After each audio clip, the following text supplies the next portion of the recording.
저희가 코로나 팬데믹을 경험하면서 여러 가지 제약과 어려움이 있습니다만은 가장 불편한 것은 아마 사람을 만나는데 제약이 있지 않을까 싶습니다. 어쩔 수 없이 만나야 되는 사람을 만나는 것 말고 정말 이 팬데믹 와중에 정말 사람을 만나고 또 같이 식사를 할 정도의 사람이라고 하면 진짜 가까운 사이입니다. 요즘에는 정말 가까운 사람이 아니면 만나지 않고 또 밥을 같이 안 먹거든요. 여러분은 이 팬데믹 상황에서 얼마나 상대방을 신뢰하고 또 밥을 먹고 또 만나는지 모르겠습니다. 이제 두 번째 어려움이 아마도 여행에 제한이 따르지 않겠나. 물론 최근에 이제 좀 여행이 활발하게 전개가 되긴 합니다만은 아무래도 이전에 비해서 여행이 상당히 많이 제약이 있습니다. 그 여행을 가지 못하니까 많은 사람들이 유튜브라든지 또 여행 관련 프로그램을 통해서 대리 만족을 하는 것 같아요. 저만 해도 최근에 유튜브나 아니면 그 과거의 텔레비전 방송을 통해서 볼리비아 편을 많이 시청을 했습니다. 세계 테마기행 걸어서 뭐 하는 거 있죠. 뭐 그래가지고 볼리비아를 굉장히 많이 봤습니다. 지금은 어느 정도 이제 볼리비아가 눈에 그려져지는데 우리 보통 여행 프로그램 보면 어떤가요? 경치가 좋은 곳, 또 맛있는 음식이 있는 곳, 혹은 역사적인 어떤 의미가 있는 곳을 찾아가서 보기도 하고 또 사람을 만나기도 합니다.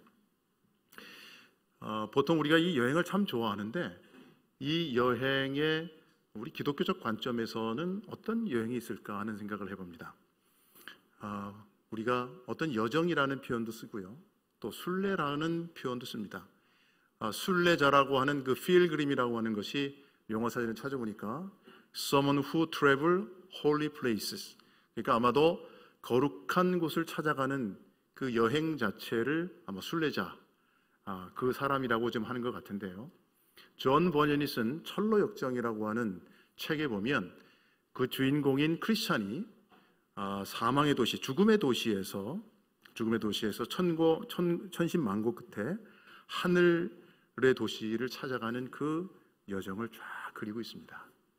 그리고 혹시 철로 역정을 잘 읽어보신 분이 있었는지 모르겠습니다만은 이 크리스찬이 홀로 가지 않죠. 혹시 크리스찬이 함께 가져갔던 거 기억하시는 분 계신가요? 철로 역정을 다 안 읽어보신 것 같으네요. 죄송합니다. 좀 오래된 내용이라서. 크리스찬이 성경을 가져갑니다. 그래서 이 죽음의 도시에서 하늘 도시를 찾아가는 여정 가운데 성경을 펼치고 성경의 안내를 받아서 여러 가지 시험과 유혹을 이겨내고 마침내 하늘 도시까지 가는 그 과정을 그리고 있는 책이 바로 철로 역정이라고 하는 책입니다. 어쨌든 사람들은 태어나서 죽는 데까지 뭐 짧게는 우리가 며칠 혹은 몇 주 휴가를 겸해서 여행을 가기도 하고 그렇습니다만은 우리 인생이 여행 혹은 여정, 순례 혹은 순례자와 같은 삶을 산다. 대개는 경치가 좋고 또 먹을 것이 풍성하며 좋은 사람이 있고 환대를 받고 즐겁고 재미있는 곳을 찾아가는 게 바로 여행의 즐거움이라고 할 수 있습니다. 그런데 우리의 기대와 생각과는 전혀 다른 여행을 떠나는 한 젊은이가 있습니다. 지금으로부터 정확하게 150년 전 스코틀랜드의 존 로스라고 하는 사람이 죽음의 소식을 듣고 자기 동료 선교사 토마스 선교사가 평양에 있는 대동강변을 따라 올라가다가 그만 거기서 참수를 당했다고 하는 순교의 소식을 듣고 조선을 향해 나아가기로 결심을 하고 그가 스코틀랜드에서 조선이 아닌 그 조선이 아직 개항하기 전이었기 때문에 중국 만주를 향해서 1872년에 긴 여정을 떠납니다. 그때는 이 존 로스가 장로의 신학교를 졸업하고 난 이후에 결혼을 하거든요. 그래서 정말 아리따운 아내와 함께 더불어서 여행을 가는데, 제가 구글 지도 체크를 해보니까 스코틀랜드 에딘버러에서 중국 랴오닝성 심양까지가 8,053km가 나오고, 직선거리로 8,053km. 그때 당시에 1872년에 스코틀랜드를 떠난 로스가 어떻게 오냐면, 대서양을 건너서 미국으로 기착을 하고, 미국에서 대륙을 건너서 샌프란시스코죠. 거기서 태평양을 건너서 일본에 거쳐서, 그리고 중국 만주를 향해서 대한민국을 지나서 통과하는 것이 아니라 배를 타고 중국 만주까지 가는데 무려 6달에 가까운 긴 여정을 합니다. 목적은 단 한 가지입니다. 자기 동료 선교사가 그 대동강변에서 복음을 전하다가 죽었다고 하는 소식입니다. 그리고 그 험난한 태평양 바다를 정말 아내와 함께 지납니다. 이렇게 해서 정말 죽을 수도 있는 그 조선이라는 땅을 바라보며 이 존 로스가 정말 기나긴 여정 끝에 중국 심양에 도착을 합니다. 중국 심양에 도착을 해서 늘 가슴속에 조선 사람들에게 복음을 전해야 되겠다라고 하는 그런 마음을 품고, 이태가 지난 1874년 10월 달에 당시 청나라가 조선과 무역을 할 수 있도록 허락해진 고려문이라고 하는 지역을 방문하게 됩니다. 이 고려문은 이거를 영어로 번역하면 Korean Gate, 다시 말하면 조선으로 통하는, 다시 말하면 청나라와 조선 사이에 물물 교역이 이루어졌던 장소가 바로 고려문이었는데, 청나라 안에 이 고려문에 가면 조선 사람들, 조선 상인을 만날 수 있겠다라고 하는 기대감을 가지고 거기를 방문합니다. 아직 로스는 중국어가 지금 서툰 상황입니다. 한 2년 정도 걸쳐서 우리 한글은 전혀 알지 못하는 상황이고요. 일주일 동안 고려문에서 배회를 합니다. 그리고 조선 사람을 만나면 붙잡고 이야기를 할 수가 없어요. 할 수 있는 방법은 그가 2년 동안 열심히 배운 한자로 필담을 나누는 것입니다. 왜냐하면 조선 사람들이 한자는 이해할 수 있었거든요.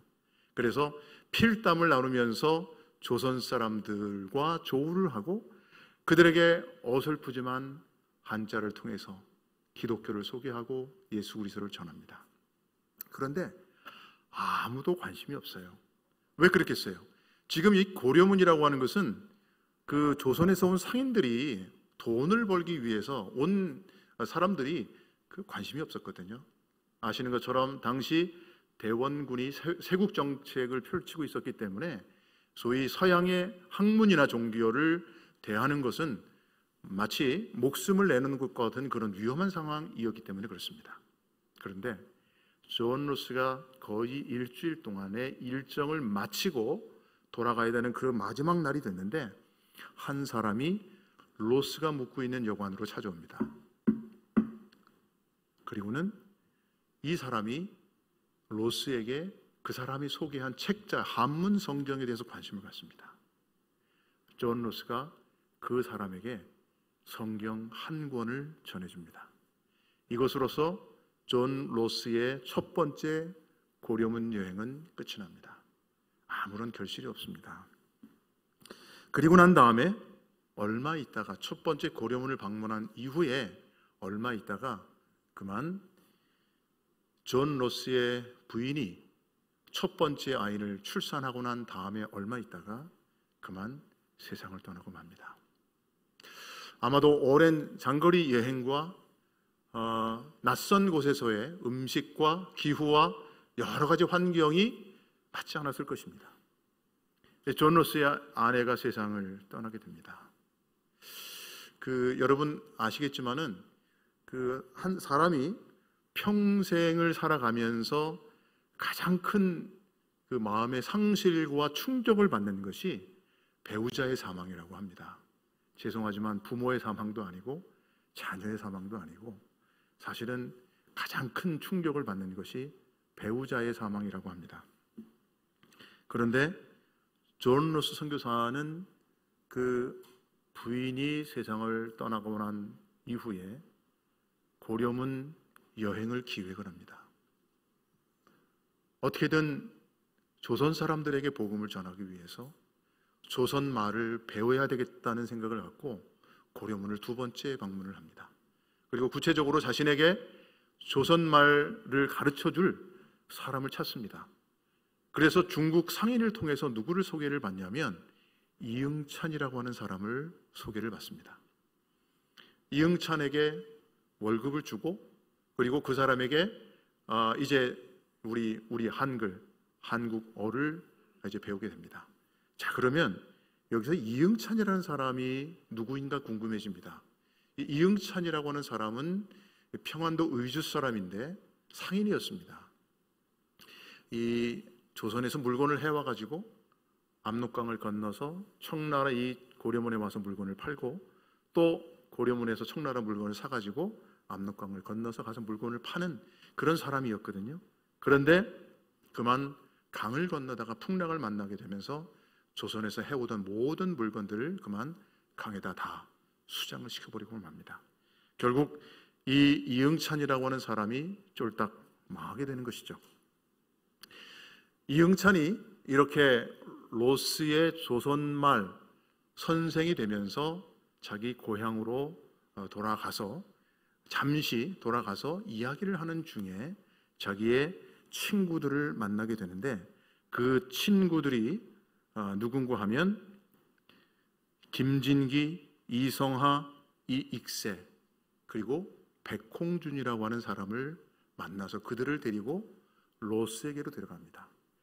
여기서 백홍준이라고 하는 사람이 누구냐 하면 첫 번째 로스 선교사가 고려문을 방문했을 때 한문 성경을 전해줬는데 그 상인의 아들이 바로 백홍준이었습니다. 그 아버지가 받아온 한문 성경을 그 아들에게 줌으로 인해서 이 백홍준이 성경을 읽으면서 복음에 관심을 갖게 됐고, 이응찬과 다시 만나게 되면서 이 네 사람을 이끌고 존 로스를 방문하게 됩니다. 바로 기독교에 대한 관심과 복음에 대한 관심 때문에 시작이 된 것입니다. 그리고 이 사람들, 이응찬, 그리고 백홍준, 이성하, 김진기, 이익세, 이 사람들은 로스와 함께 최초의 우리말 성경을 번역하는 팀에 합류가 되고, 특별히 백홍준과 이응찬은 성경 번역이 끝난 후에 그 책을 가지고 국경을 넘다가, 백홍준 같은 경우에는 검문에서 걸려요. 그래서 감옥에 갇힙니다. 약 3개월 동안 감옥에 갇히게 되고 출소가 됩니다. 이응찬은 이제 꾀가 났어요. 그래서 어떻게 했냐면 성경을 다 찢어가지고, 낱장으로 찢어가지고 그거를 꽈요. 새끼줄 꼬듯이. 그리고서는 보찜에 실려서 가지고 와서 다시 펴가지고 성경을 전하게 됩니다. 이것이 바로 최초의 성경을 번역했던 로스와 이응찬, 백홍준이 우리 한글 성경을 번역했던 과정에서 있었던 여행과 관련된 일입니다. 복음이 들어오기 전 이 땅에 조선은 어떤 상황이었을까요? 여러분, 1870년대, 80년대 그야말로 당시 선교사들의 눈에 비친 우리 조선의 모습은 그야말로 이렇게 백성들이 가엾고 불쌍할 때가 그지 없었습니다. 조정은 아무런 힘도 없었고, 관료들은 백성을 아끼는 마음이 아니라 어떻게 해서든지 백성들을 착취하려고 하는 마음이 있었고, 백성들은 그 어디에도 마음을 둘 데가 없는, 심지어 선교사들이 눈에 볼 때 이 땅 조선에는 종교가 없는 것처럼 보인다. 불교, 유교 이런 종교들이 있었지만 백성들에게 어떤 소망도 위로도 용기도 제공하지 못했다고 하는 것입니다. 복음이 한반도에 들어오면서 복음이 백성들을 위로합니다. 청년들에게 미래에 대한 소망을 제공합니다. 복음이 한국 사회의 나쁜 습관과 그리고 의식을 변화시킵니다. 술을 팔던 주막이 예배당이 됩니다.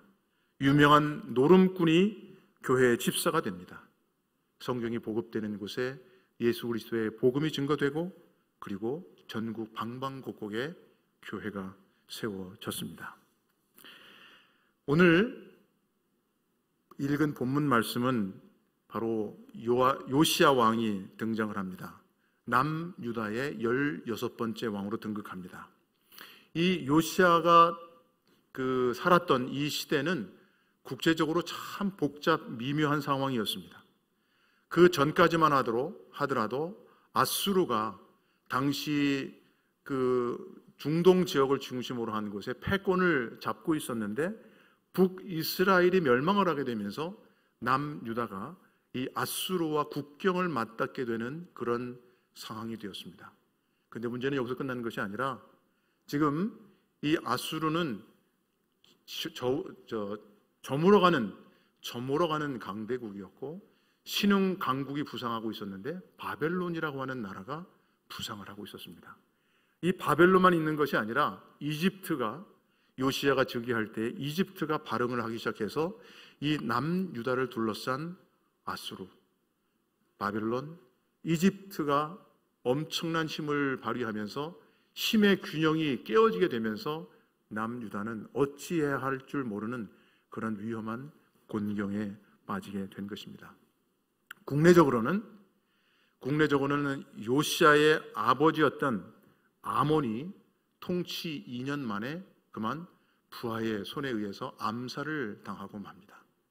국제적으로나 국내적으로 참으로 어렵고 힘든 시기에 이 요시야가 왕위에 등극을 하게 됩니다. 여러분, 요시야가 왕에 등극할 때 나이가 몇 살인지 아십니까? 8살이었습니다. 8살에 왕에 등극을 합니다. 8살에 왕에 등극했는데 그래도 이 요시야 왕은 정말로 하나님을 사랑하고 또 하나님을 믿고자 하는 그런 특별한 열심이 있었던 사람이었습니다. 그의 할아버지였던 므낫세, 그 다음에 그의 아버지 아몬이 사실은 여호와의 성전에 수많은 우상들을 다 끌고 들어왔습니다. 그 고고학자들의 발견에 의하면 당시에 여호와의 성전에 아세라 신상이 수없이 발견되는 것을 확인할 수 있습니다. 다시 말씀드리면 요시야 그가 즉위했을 때 상황은 결코 그 어느 것 하나 녹록지 않았던 상황이었습니다. 그런데 요시야 왕이 20살 되던 해에 요시야 왕이 제사장들을 시켜서 여호와의 성전을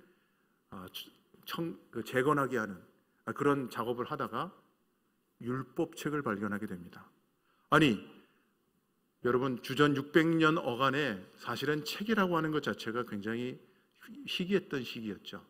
당시에는 보통의 경우에 두루마리 형태로 성경을 갖고 있는 것이 정말 적었습니다. 그런데 그 성전에 있어야 할 두루마리 성경이 왜 없었을까요? 그것은 므낫세 아몬 치세를 겪으면서 이 사람들이 우상 숭배에 집중했기 때문에 제사장 중에 누군가가 그 성경이 혹시 훼손될까 봐 이 두루마리 성경을 깊은 곳에 감춰두게 되었던 것입니다. 그러다가 요시야의 지시에 의해서 성전이 재건되는 과정에서 이 율법책이 다시 발견이 된 것입니다. 그러면서 이 요시야 왕이 율법책을 발견하게 되고 그러면서 이 제사장들과 서기관들을 통해서 이 율법의 말씀을 듣습니다. 그런데 이 율법의 말씀을 들으면서 요시야의 행위가 참으로 귀합니다. 하나님의 말씀을 들으면서 요시야 왕은 충격을 받게 됩니다. 그리고 그는 자신의 옷을 찢고 하나님의 말씀 앞에서 회개합니다. 저는 여기에 요시야의 위대한 점이 있다고 생각을 합니다. 요시야는 8살에 즉위하면서 이전의 왕들과는 달랐거든요. 그는 우상 숭배하지 않았습니다. 여호와 하나님을 신실하게 따랐습니다. 그런데 율법책이 발견되고 난 다음에 그렇게 신실하게 따랐던 요시야조차도 하나님의 말씀을 들으면서 그 하나님의 말씀의 은혜를 받을 뿐만 아니라 하나님의 말씀으로부터 자신과 유다 백성들이 너무 멀리 떨어져 있다라고 하는 자신의 죄를, 백성들의 죄악을 깨닫게 되면서 옷을 찢고 회개하는 요시야의 모습을 발견하게 됩니다. 저는 요시야 같은 청년들이 우리 가운데 많이 일어나야 된다고 생각합니다. 특별히 오늘 이 자리에 참석한 여러분, 우리의 여행이, 우리의 순례가 어디를 향하고 있습니까? 여러분의 삶의 목적을 어디에 두고 있습니까? 요시야가 정말로 하나님을 잘 믿는 사람이었음에도 불구하고 하나님의 말씀을 받을 때 그는 그의 옷을 찢고 회개하였습니다. 그건 그의 기준이 하나님의 말씀으로 가려고 하는, 하나님의 말씀으로 다가서려고 하는 그의 높은 기준, 그것이 바로 오늘 우리 청년들이 배워야 할 삶의 목표가 되어야 한다고 생각합니다.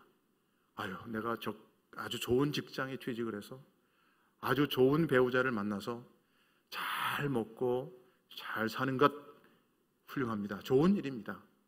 아름다운 일입니다. 크리스찬으로 살아가는 건 참 좋은 일입니다. 그러나 요시야는 하나님의 율법책을 발견하고 난 이후에 이전까지도 참 하나님을 신실하게 믿는 사람으로 살아왔던 왕이었음에도 불구하고 그가 하나님의 율법책을 들을 때 그의 기준이 올라갑니다. 그리고 왕으로서 이 백성들을 더 좋은 것으로 인도해야 되겠다라고 하는 책임감에 그는 옷을 찢고 회개하는 모습을 봅니다. 그리고 저는 이스라엘 백성들을 다 여호와의 성전 앞으로 모이게 합니다. 그리고 언약을 세웁니다. 이 하나님의 말씀대로 하나님은 우리의 하나님이 되시고 우리는 그의 백성이 되자. 그리고 그 하나님께서 말씀하시는 그 말씀을 따라서 우리가 살기로 다짐하자. 언약을 세우게 되는 것입니다.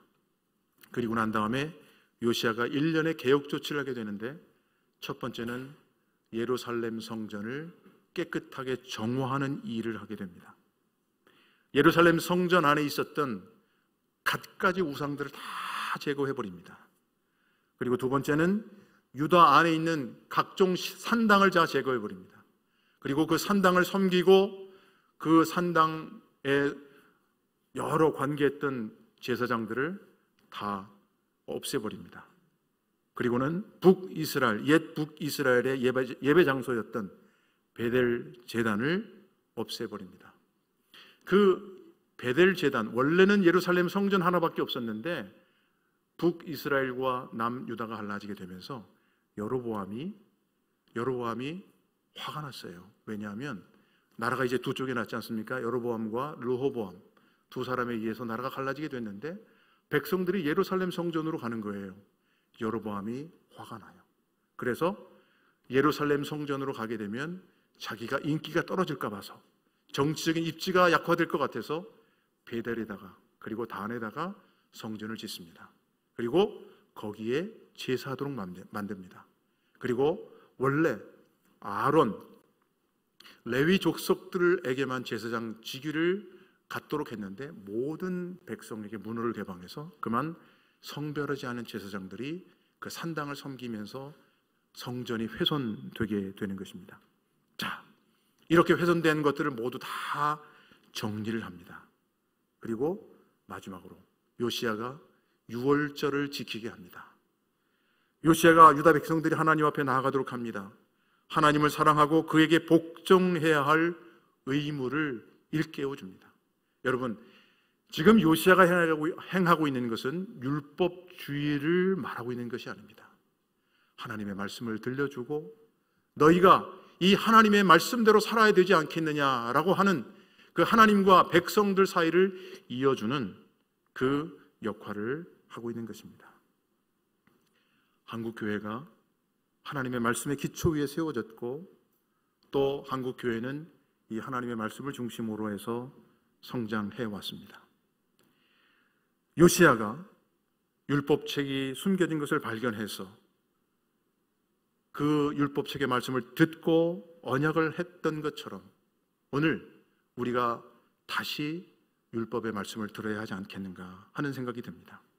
여러분, 요시야는 이전의 선조들과 달리 하나님을 제대로 섬기려 하였습니다.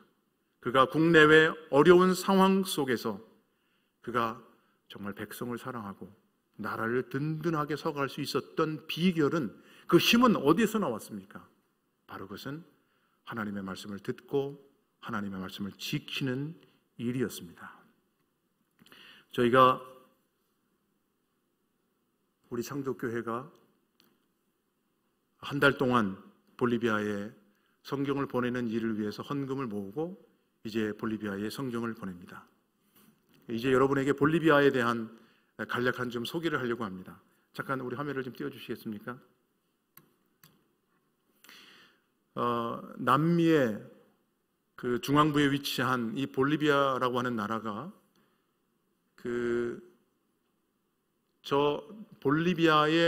볼리비아라고 하는 나라의 그 영어식 이름은 다민족 국가 볼리비아라고 하는 그런 뜻입니다. 이 볼리비아는 여러 다양한 민족들로 구성되어 있는 그런 나라이고요. 지금 땅은 우리나라의 10배, 그리고 인구는 약 한 5분의 1 정도 크기입니다. 그리고 이 볼리비아가 전 세계 여행자들에게 가장 많이 알려져 있는 것은 그 다음 사진 좀 띄워주십시오. 그 다음 사진 좀 띄워주십시오. 사진이 안 넘어가나요? 다음 사진 좀 띄워주세요. 예, 바로 이것이 어디냐면 살라르데 우유니 사막입니다. 그 세계 여행자들이 꼭 가보고 싶어하는 이 우유니 사막의 크기가 1만 600제곱킬로미터, 우리나라의 10분의 1, 전라남도 크기 정도라고 하고요. 세계에서 가장 큰 소금 사막입니다. 이곳에 비가 내리면 낮에는 그 푸른 하늘과 구름이 이 사막에 투명하게 반사가 되고, 또 밤에는 그 하늘의 별이 호수에 반사가 돼서 세상에서 가장 큰 거울이라고 하는 그런 이름이 붙여져 있는 곳입니다. 볼리비아는 정말 자연이 아름다운 곳입니다. 이 볼리비아를 관통하는 그 안데스 산맥, 그리고 호수, 그리고 아마존 지역을 끼고 형성되어 있어서 이곳에서 광물, 천연가스, 임산물, 이런 자원 산업이 볼리비아 수출의 70%를 차지한다고 합니다. 이만큼 그 볼리비아의 그 자원이 굉장히 풍성합니다. 최근에는 2차 전지의 핵심 소재인 리튬이 그 우유니 사막에 약 4천만 톤 매장되어 있는 것으로 미국 지질조사국에 의해서 지금 조사가 되었는데요. 전 세계 매장량의 약 23%, 제일 많이 이 우유니 사막에 매장되어 있다고 합니다. 볼리비아는 자연이 참 아름답고 자원이 많은 그런 나라이긴 하지만 사실 뼈아픈 역사를 갖고 있습니다. 스페인이 대개 남미 나라들이 스페인이 점령하죠. 브라질을 제외하고 스페인이 점령을 하면서 이 볼리비아 포토시라고 하는 곳에서 은광이 발견이 됩니다. 그 은광, 세계 최대의 은광이 발견이 되는데, 스페인의 당시 카를로스 1세는 이 포토시에서 발견된 은광을 하나님의 선물이다라고 칭할 정도로 아주 칭송했던 독실한 로만 카톨릭 신자였습니다. 그가 왜 이토록 그 은에 집착했는가 하면 그 은을 팔아가지고 그 유럽 지역의 많은 전쟁에서 자신의 정치적인 야욕을 누려왔기 때문에 그렇습니다. 자, 그런데 문제는 수많은 인디오들을 이 은채굴 현장에 동원을 합니다.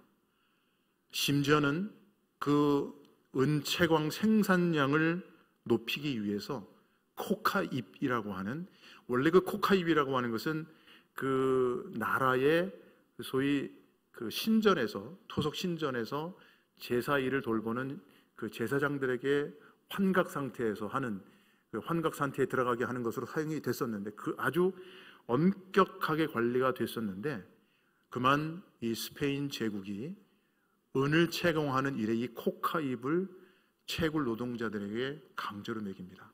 생산성을 높이기 위해서 그렇습니다. 수많은 사람들이 은 채광 현장에서 목숨을 잃습니다. 당시에 이런 말이 있었다고 합니다.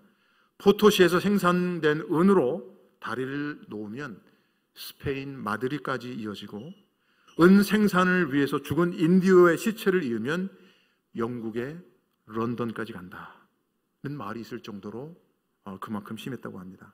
그리고 이 코카잎, 여기다 가성 소다를 섞어가지고 노동자들에게 제공해서 결국은 이 볼리비아와 콜롬비아가 지금도 전 세계 이 마약 재배의 원산지로 지금 있습니다. 볼리비아는 독립 이후에 1981년까지 쿠데타가 총 193회가 일어났습니다. 10달에 한 번꼴로 정부가 바뀌었습니다. 21세기에 들어와서 정치적으로 안정을 찾아가고 있지만은 이 자원의 분배, 토지 소유와 개형 문제를 둘러싸고 지금도 갈등하고 있는 나라가 볼리비아입니다. 남미에서 가장 가난한 나라입니다. 1인당 국민소득 2,800불. 남미에서 가장 가난한 나라입니다. 국민의 60%가 빈민층입니다. 전체 국민의 절반 이상을 차지하는 원주민들의 상황은 참으로 열악합니다. 전체 가정 중 74%가 가족 간의 불화와 폭력으로 어려움을 겪고 있습니다.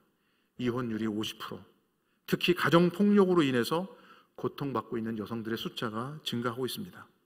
물리적인 폭력뿐만 아니라 폭언, 욕설, 위협 등으로 인해서 여성들이 신체적, 정신적인 후유증에 시달리고 있습니다. 이로 인해서 가장 큰 피해를 보고 있는 사람이 바로 가정에서 자라고 있는 어린이들입니다. 가정에서 제대로 된 돌봄을 받지 못하다가 보니까 혹시 여러분 볼리비아 영상 보셨는지 모르겠습니다만은 어린 아이들이 거리를 배회합니다. 그래서 10대 초반의 아이들이 갱단에 수없이 그 유혹에 빨려 들어가고 있습니다. 복음이 절실하게 필요합니다. 볼리비아는 특별히 여성과 어린이들에게 복음이 필요합니다. 가난, 폭력, 성적 학대로 어려움을 겪고 있습니다. 뿐만 아니라 현지 교회 지도자들을 바로 세워야 합니다.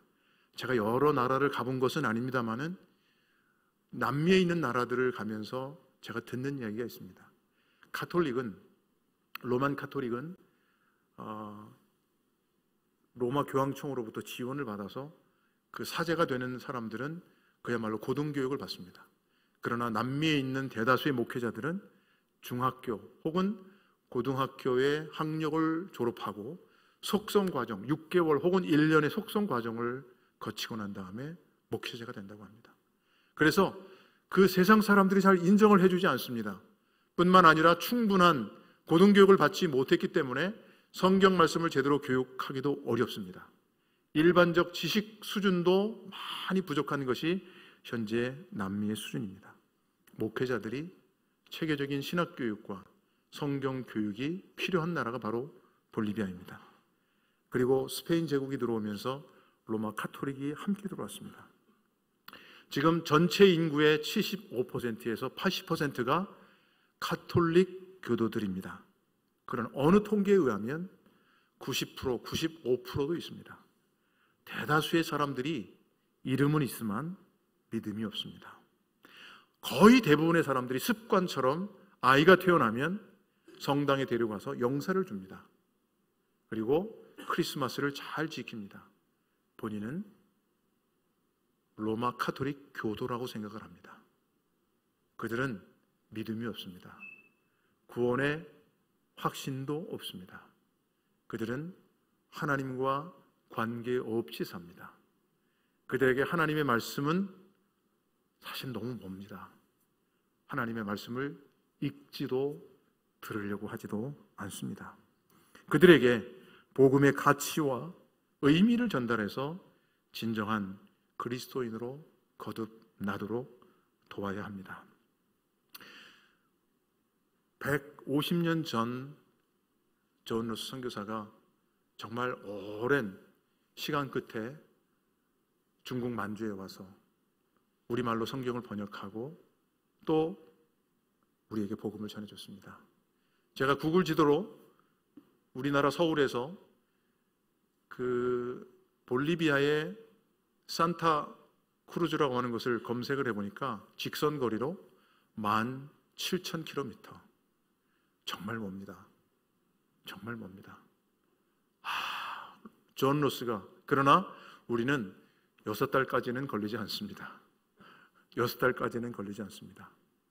존 로스가 머나먼 땅을 향해서 복음을 전하기 위해서 왔던 노력을 생각하면 정말 거리는 멀지만 우리는 빨리 갈 수 있습니다. 요시야 왕이 그가 하나님을 잘 섬겼던 사람임에도 불구하고 율법책을 발견하고 그가 옷을 찢고 회개했던 그의 높은 기준의 믿음 그리고 백성들을 사랑하는 그 마음, 그런 마음들이 오늘 우리 청년들 가운데 일어났으면 좋겠습니다. 저는 여러분에게 도전하고 싶습니다. 정말 여러분 가운데 정말 몇 사람이라도 이번에 볼리비아 선교 여행에 함께 동참했으면 좋겠습니다. 그래서 함께 도전하고 바라보고 그들의 현실을 바라보고 기도 제목을 발견하고 여러분을 향한 하나님의 위대한 도전에 응답할 수 있기를 바랍니다.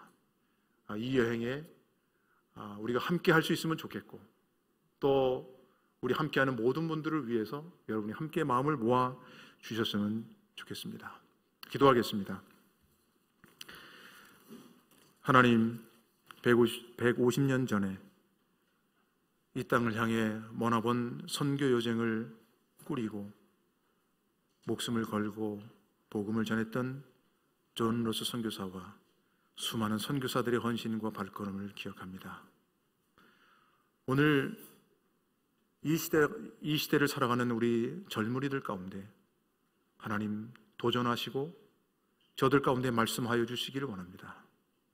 요시야가 왕의 신분으로 편하고 안락한 생활을 유지할 수 있었지만 그는 하나님의 말씀을 들음으로 인해서 그의 삶의 기준과 신앙의 목표가 달라졌고 그 하나님의 말씀을 들으며 사명을 발견하고 자신과 백성들의 허물과 연약함을 발견하고 회개하였던 그 역사가 오늘 창조교회 청년부들 가운데 하나님 그 귀한 하나님의 역사가 말씀의 부흥의 역사가 일어나기를 간절히 원합니다. 우리 창조교회가 후원하는 볼리비아 가운데 저들이 신앙은 있다고 하지만은 하나님의 말씀이 들려지지 않았고 하나님의 말씀이 그들 가운데 살아 역사하지 않음으로 인해서 수많은 어려움과 곤란을 겪고 있는 그들 가운데 주님 말씀을 전하기를 원합니다. 저들 가운데 복음을 전하기를 원합니다. 주님 함께 하시고 이 일 가운데 저희를 사용하여 주옵소서. 감사드렸고 우리 주님 예수 그리스도 이름으로 기도드리옵나이다. 아멘. 우리 함께 들은 말씀 기억하시면서 찬양하도록 하겠습니다.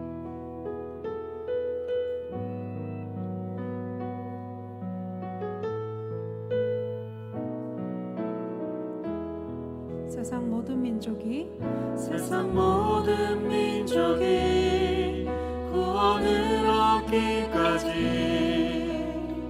쉬지 않으시는 하나님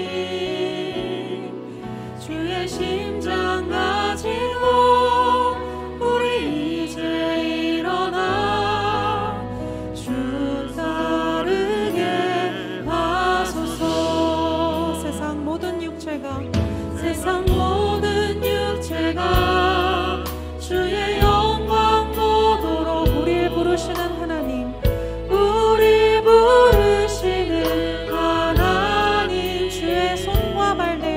주의 손과 발 대어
왕이 단위에 서서 여호와 앞에서 언약을 세우되 마음을 다하고 뜻을 다해 여호와께 순종하고 그의 계명과 법도와 율례를 지켜 이 책에 기록된 이 언약의 말씀을 이루게 하리라.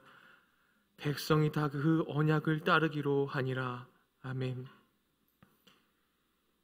이제는 우리를 죄에서 구원하신 주 예수 그리스도의 은혜와 하나님의 무한하신 사랑과 성령 하나님의 교통하심이 오늘 들은 말씀을 믿음으로 결단하며 나아가는 주님의 젊은이들의 머리 위에 거룩한 곳을 찾아가며 말씀을 펼치고 말씀의 안내를 받아 하나님의 나라를 향해 가기로 결단하는 모든 선교사님들과 믿음의 그리스도인들의 머리 위에 영원토록 함께 하시기를 간절히 축원하옵나이다. 아멘.